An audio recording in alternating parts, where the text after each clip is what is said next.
ពួកខ្ញុំនៅក្នុងខេត្តសៀមរាបដែរ blog platform ហ្នឹងអាចនិយាយបានថារៀងយូរបន្តិចដោយសារតែ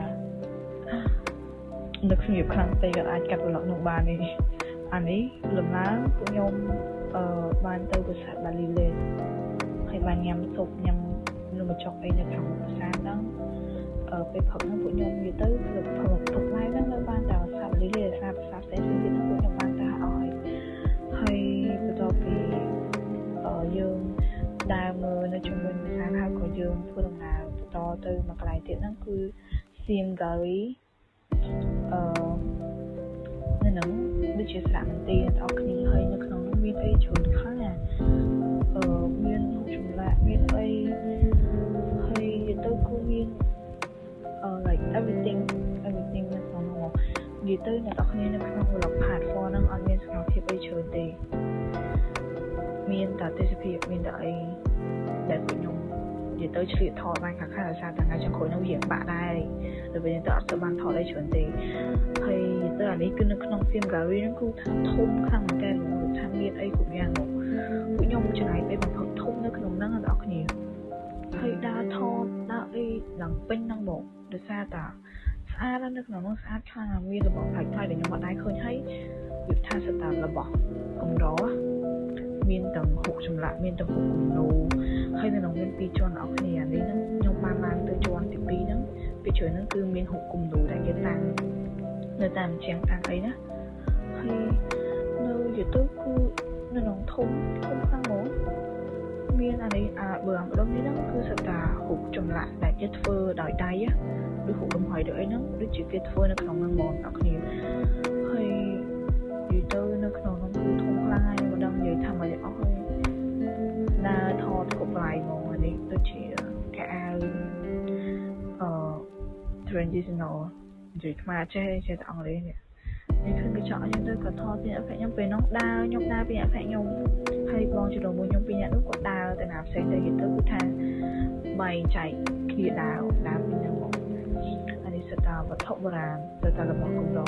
ដែលមាននៅក្នុងសារមន្ទីរហ្នឹងតែគេអាចនិយាយបានថាជាសារមន្ទីរឯព្រួយ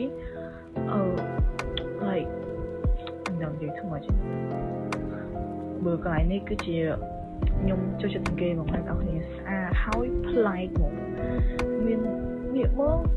នៅថ្មីមានអារម្មណ៍ថាកាត់ vlog ហ្នឹងគឺមានអារម្មណ៍ពិបាកខ្លាំងមួយហើយនឹកស្រៀបខាងតែមានអារម្មណ៍ថាអ្នកនរគ្នាកុំអី vlog ខ្ញុំកាត់ឲ្យយូរហើយប៉ុន្តែខ្ញុំអត់អាចធ្វើបានទេដោយសារតែពេលដែលទៅអង្គុយមើលវីដេអូចាស់ទៅមើលឲ្យម្ដងពេលដែលនៅស្ងៀមហ្នឹងមានអារម្មណ៍ថានឹកស្រៀបខ្លាំងមានអារម្មណ៍ចង់ go back ទៅស្ងៀមមិនចង់ go back ចង់ទៅម្ដងទៀតព្រោះអារម្មណ៍នៅក្នុងខេត្តសៀមរាបហ្នឹងគឺពិតជាមហោទយាខ្លាំងមែនទែនសប្បាយហើយ comfortable everything ពេលដែលកាត់វីដេអូហ្នឹងកំពុងតែមានអារម្មណ៍ថានឹកស្រៀបខ្លាំងហើយនេះមកដល់ខ្ញុំជុំនិយាយអបយោឥឡូវមកដល់នេះថ្ងៃឡើងរៀងអាស៊ីបន្តិចហ្នឹងទៅញ៉ាំអីវាថាជិះទៅរកអីញ៉ាំតាមផ្លូវទីទួចហើយក៏មកនេះអ្នកគ្នាមកដល់សួនរុក្ខជាតិអង្គរគឺជ្រើខ្ញុំគិតថាគេស្គាល់ច្រើននៅហ្នឹងហើយនៅសួនរុក្ខជាតិអង្គរហ្នឹងពួកខ្ញុំចូលដូចជាអត់ចំណាយលុយទេតែគ្រាន់តែនៅហ្នឹងគេឲ្យយើងយកដល់ទឹកឲ្យយើងរបស់ញ៉ាំអីចូលអញ្ចឹងណាហើយនិយាយទៅគឺថាបានតារាថតទេសភាពណាអីទេ vlog ហ្នឹងគឺ platform ហ្នឹងគឺមានតែទេសភាពទេនៅក្នុងសួនរុក្ខជាតិអង្គរហ្នឹងគឺស្អាតហើយត្រជាក់តែអត់មានរសារតែពោពេញទៅដោយធម្មជាតិពណ៌បៃតងមានផ្កាមានអីស្រស់ត្រកាហ្មងនិយាយទៅហើយកន្លែងខ្ញុំទៅហ្នឹងពេលខ្ញុំទៅហ្នឹងនៅសួនរុក្ខជាតិអង្គរហ្នឹងគឺខ្ញុំដើរបានអត់ទេព្រោះខ្ញុំទៅហ្នឹងវាអាស៊ីដែរវាអស់កន្លងទៅពេលហ្នឹងទៅដើរបានតែមកចង់ថាអត់បានដើរគ្រប់ទីកន្លែងនៅក្នុងហ្នឹងហ្មងអត់ដើរបានដើរពេញហ្មងដើរបានតែមកចំណែកព្រោះនៅក្នុងវាជាមានសួនសត្វមានសួន